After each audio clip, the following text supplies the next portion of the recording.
Okay, I'm going to try to make a video to explain the cheer bow that I showed earlier, starting with what you need, and please ignore the beeping heat press in the background. This is a 30-inch piece of gross grain ribbon. This is just white ribbon. You won't see the white ribbon at the end of the cheer bow unless you look at it from the back. I have 2 strips cut already of HTV. This is glitter heat transfer vinyl. I just cut it in 3. That's 12 inches by 3 inches in the 2 different colors you want to show on the bow. And then over here, elastic for the ponytail, a tiny zip tie, whatever design or decoration you want to actually adhere to the bow. So this might be your monogram or logo, polka dots, whatever it is that you want. And then a small piece of gross grain ribbon that you'll use to connect the center of the ribbon. This is where some people use rhinestones or other things, but I just chose a simple piece of white ribbon. Okay, so I just take the transfer paper off. I'm going to place this at one end of the ribbon, just making sure that it covers the surface of the ribbon. I don't know that it's necessary to use anything on top, but I'm going to put this Teflon sheet just in case. You could use parchment paper or nothing at all. There's nothing to melt since the transfer tape's already been removed. And just close this down so that the heat transfer vinyl ends up on the end of your gross grain ribbon. And then I'm going to do the exact same thing on the other side. I'm going to remove the transfer tape first. I'm going to place the HTV at the end of the ribbon, cover it with my Teflon sheet, and make sure it's on good. I'm using about 15 seconds at 310. I have no research behind that. It's just what I felt good about. Okay, so this is the gross grain ribbon. This is my 30-inch strip of white gross grain. I've got one 12-inch strip of silver at one end and the navy at the other. Okay, so what I don't like is the ends of the ribbon. They're all jagged. I didn't take the time to seal that in any way. So what I did is I folded the ribbon in half and then in half again the other direction. And I'm just going to take my sewing scissors and cut this at an angle. And that makes the nice pretty ends of the cheer bow when it's finally put together. So you've got your little V shape perfectly matched on both sides. And then the ends are nice and sealed there with the HTV. At this point, you can take your whatever color. So I want the school logo for my school on the navy side. I'm going to place that near the end of the ribbon. And there's lots of guides online if you want to place other things. You can find like cheerbowsupply.com has a great tutorial for how to place things on your ribbons. But I'm going to go ahead and put this logo on the HTV using the heat press. You can use an iron, just the same.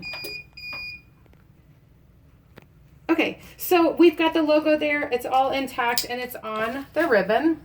And then just excuse me while I get down on the floor. At this point, I'm going to turn the ribbon over and you're going to fold it so that it just overlaps in the center. Now this is where Cheer Bow Supply has a great tutorial. They show you exactly where to fold, but if you can just eyeball the middle of the ribbon, it's really pretty easy to figure out. And then what I do is I just grab it in the front and I slide it back so that it meets the white, and then you accordion fold. So just forward and backward right in the center of the bow. And then you can check the tails of your bow to make sure that they are well aligned or that you like the length of them and that your logo shows well or the monogram or whatever you have there. And then you're going to take your little tiny zip tie and use this to hold the bow together, to hold it in place. So getting used to this, it might help to have an extra set of hands. This is where the littles in the house become very helpful. But we're going to put the zip tie in place. And you want to make sure to get it super tight in this direction, or in this step.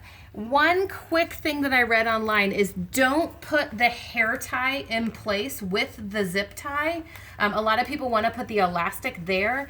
I read that the elastic is too rough and a lot of pulling on the elastic, it'll cut the elastic and then you'll end up with your cheer bow with no way to put it in the ponytail. So now I have the actual structure of the bow. It's connected with the zip tie and I've got the zip tie in the back. You on the table? Okay, so I'm going to cut the end of the zip tie off, just trimming it as closely as possible.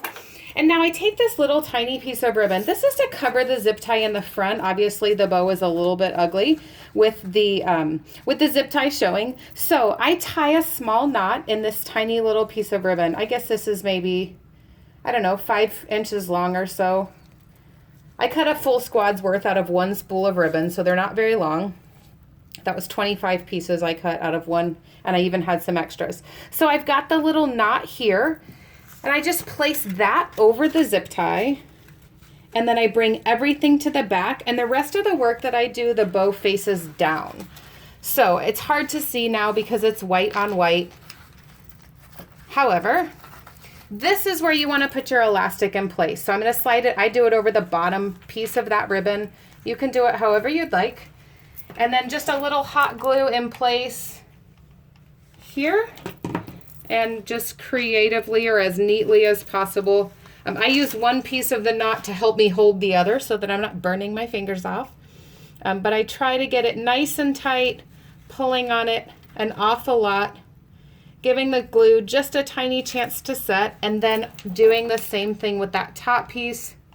Gluing that in place. And don't worry about those ugly edges now. We'll take care of those in just a minute.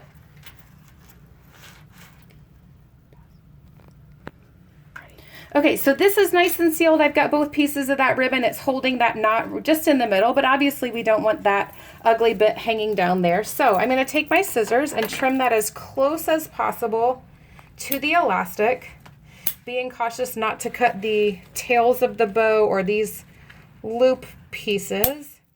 And then I like to take the lighter carefully and just take the anywhere that it might fray, and just, you know, kind of hit it quick and make sure that everything is good to go. So it took away all the uglies from the front, and the elastic is nice and adhered to the back. I can pull on it at this point. It's good to go. The last step for the bow that I like to use, and we're going to step into the bathroom quickly. No judging for any mess you might see in there. No mess. I'm using this stiffen spray. I got this at Hobby Lobby. Do this over a piece of plastic, maybe a trash bag spread out on the floor. I've always just done mine right in the bathroom sink. You just kind of puff your bow a little bit, and then spray this until it's totally wet. I spray the white pieces of ribbon because that gross grain ribbon doesn't have any structure to it. It's not wired at all. So I just spray this, and then I set it on the counter to dry. The bottle says to wait about an hour and maybe do a second coat. I've never needed a second coat of this stiffened stuff. So this is after about an hour. This bow is totally dry. The back is nice and stiff and sturdy, so it's not floppy. The bow, when it's on the cheerleader or on your daughter or whoever it might be worn by, doesn't hang over. The tails, because I sprayed this back portion of the ribbon, are nice and stiff too, so it can be positioned correctly on the ponytail. And that's it.